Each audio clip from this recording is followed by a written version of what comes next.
کسی نے سوال پوچھا کہ اگر قربانی سے قبل کسی غنی یعنی مالدار کا جانور فوت ہو جائے یا اگر وہ بھاگ جائے، گم ہو جائے، تو اب کیا حکم ہوگا؟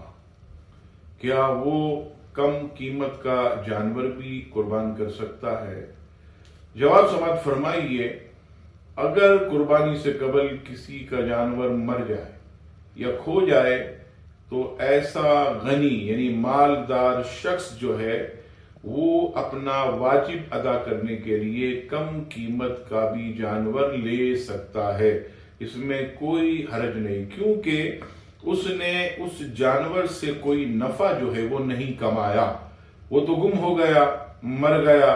لہذا اگر غنی مالدار جو ہے کم قیمت کا دوسرا جانور لے آئے تو اس طرح بھی اس کا واجب ادا ہو جائے گا۔